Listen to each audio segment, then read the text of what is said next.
एक सवाल पूछता हूं, कब्रिस्तान तो शबे बारात में तो जाते ही होंगे, आम दिनों में वक्त नहीं मिलता होगा। बहुत सारे तो ऐसे हैं कि शबे बारात में जाके बाप की कब्र ढूंढते हैं कि है कहां। उन्हें इतना भी वक्त नहीं कि अपने बाप की कब्र पर जुम्मा को या ज्यादा से ज्यादा जाके ढूंढते रहते हैं। लेकिन कब्रिस्तान में मरने वाले जितने होते हैं ऑर्डिनरी होते हैं, कुछ अल्लाह के नेक बंदे भी होते हैं, बाकी तो एक आम इंसान जनरल कब्रिस्तान। क्या वहां जाकर बस जाओ और चले आओ? क्या अदब सिखाया गया? क्या अदब सिखाया गया? अदब ये सिखाया गया, कब्रिस्तान में जाओ तो कहो अस्सलामु अलैकुम या अहलल कुबूर अंतुम सलफुना व नहनु बिल अथर यगफिरुल्लाहु लना व लकुम। अब मैं आपसे सवाल पूछता हूं, वो जो कब्र के अंदर है आपका सलाम सुनता है? अगर सुनता नहीं तो सलाम क्यों करते हो? सुनता नहीं तो सलाम का क्यों हुक्म है?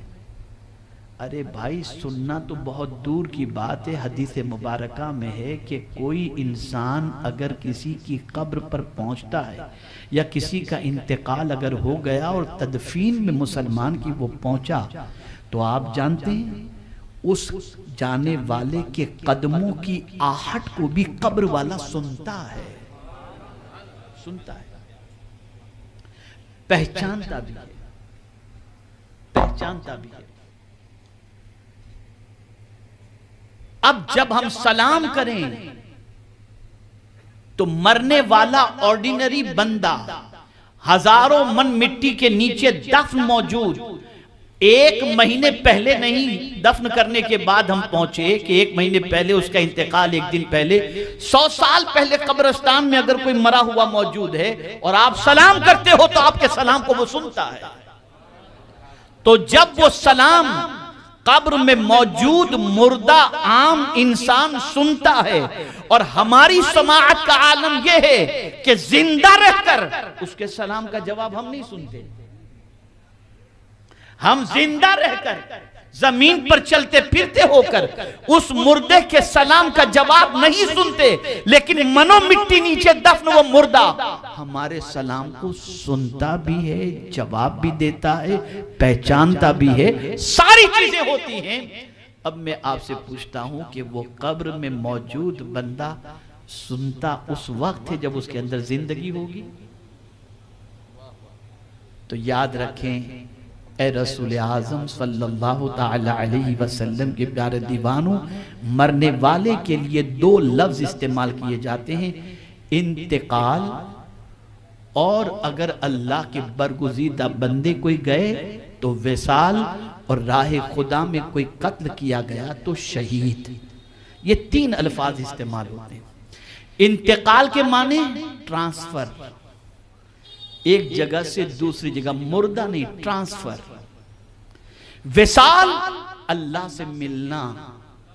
शहीद, गवाही देने वाला। ए रसूल आज़म सल्लल्लाहु अलैहि वसल्लम के दीवानों, यहां आप समझें कि वो किस तरह से जिंदा है कि कुरान कहता है कि मुर्दा न कहो, तो फरमाया गया इसकी रूह को, जिस्म तो कब्र के अंदर है लेकिन परिंदों के जिस्म में डाल दिया जाता है, और इसकी रूह जो है वो जन्नत, परिंदे की शक्ल, परिंदे में जाने के बाद वो जन्नत की सैर कर रही होती है। तो अल्लाह ताला इस तरह से उसे जिंदगी अता फरमा देता है। ऐ रसूल आज़म सल्लल्लाहु ताला अलैहि वसल्लम के दीवानों, आयत के पहले लफ्ज की तरफ आते हैं, वला तक़ूलू। यहां हमेशा एक बात जहन के अंदर रखें, हर जगह अक्ल के घोड़े न दौड़ाओ, और हर बात बज़ाहिर साफ सुथरी नजर आने के बावजूद भी जरूरी नहीं कि हम जैसा देख रहे हैं वैसा ही हो, इसके पीछे कुछ और भी हो। हमें नजर तो आ रहा है कि नमाज जनाजा हम पढ़ रहे हैं, लेकिन कुरान कह रहा है वला तक़ूलू, मुर्दा न कहना।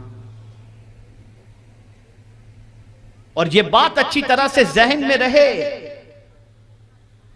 कि जहां जहां रोका गया है कुरान मुकद्दस के अंदर, आप अगर देखेंगे तो जाहिर उसका जो है ना, जाहिर उसमें कोई फर्क नजर नहीं आता। अगर आदमी कह दे तो भाई एक आदमी की मैयत पड़ी हुई है, शहीद इधर उसकी लाश मौजूद है, आप अगर मुर्दा कहें तो इसमें क्या गलत आप कह रहे हैं? भाई जाहिर सी बात है कि रूह तो है नहीं, लेकिन कुरान ने रोक दिया।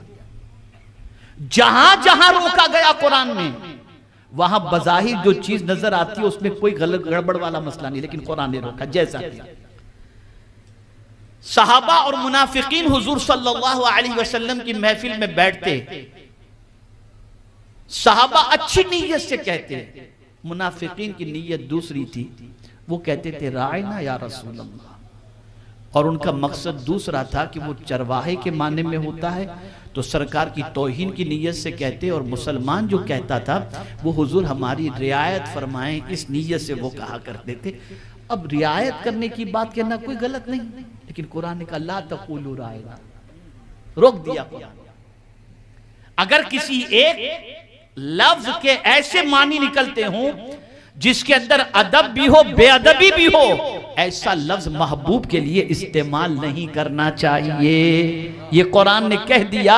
इसी तरीके से अल्लाह ने अपने मकबूल बंदों के हवाले से भी बता दिया कि कोई ऐसा लफ्ज जो तुम्हें बज़ाहिर ऐसा लग रहा हो कि जो तुम कह रहे हो इसमें क्या गलत है, लेकिन तुम्हारी खोपड़ी की रसाई वहां तक है ही नहीं, मैं जो कह रहा हूं वो मानो। ला तक़ूलू, खबरदार मेरी राह में जान देने वाले को मुर्दा न कहना, मुर्दा न कहना, बल अहया। ये कहकर कुरान ने एक सोच को करेक्शन करते हुए कि बल अहया, बल के वो जिंदा है। अब जिंदगी कैसे, इसको मैं हदीस की रोशनी में समझाऊं।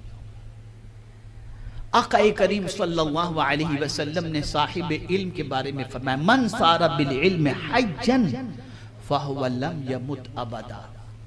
जो इल्म के साथ जिंदा रहता है वो कभी नहीं मरता। जो इल्म के साथ जिंदा रहता है वो कभी नहीं मरता।